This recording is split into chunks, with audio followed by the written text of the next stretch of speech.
Hey y'all, it's Dara.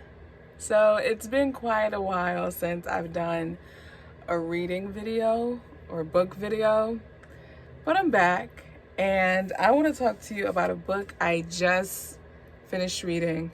And by just, I mean what was it? Sunday maybe? And it is called Fawkes by Nadine Brandes. It is a historical reimagining, if you will, retelling of the Gunpowder Plot. Guy Fawkes, the 5th of November. This book is one of the best books that I've ever read in my life. And I am making no exaggeration. I'm going to read to you the synopsis because I feel like the synopsis accurately captures the depth and the goings on in this book. So, Thomas Fawkes is turning to stone, and the only cure to the stone plague is to join his father's plot to assassinate the King of England. Silent wars leave the most carnage. The wars that are never declared but are carried out in dark alleys with masks and hidden knives. Wars where color powers alter the natural rhythm of the 17th century London landscape. I added that in. And when the king calls for peace, no one listens until he finally calls for death. But what if death finds him first? Keepers think the igniters caused the plague. A little bit. So there's two factions of people, keepers and igniters. So keepers think that the igniters caused the stone plague. And what it is literally people turning to stone and dying. Igniters think that the keepers did it. And the King of England is an igniter. And so he's assassinating and killing off all of anybody who's a keeper. It reminded me of like how not Herod. Well, yeah, but also Pharaoh issued that decree in the Old Testament with Moses of wanting to kill every Hebrew boy. And then that being a foreshadowing in the New Testament, Herod killing off every boy 2 years and younger to try to kill Jesus. I digress. But all Thomas knows is that the stone plague infecting his eye is spreading. And if he doesn't do something soon, he'll be a lifeless statue. So when his keeper father, Guy Fawkes, invites him to join the Gunpowder Plot, claiming it will put an end to the plague, Thomas is in.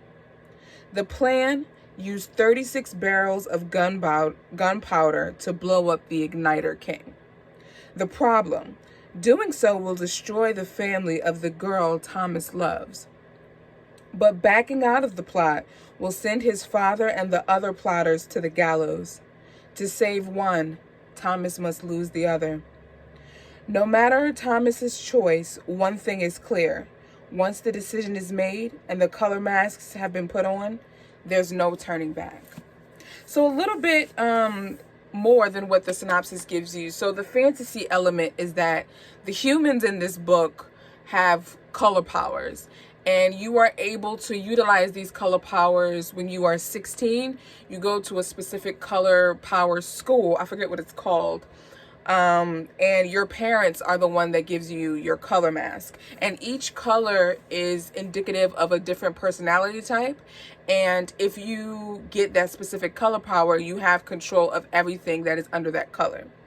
So, for instance, there's a guy in here who has a brown mask, and he wears that a lot.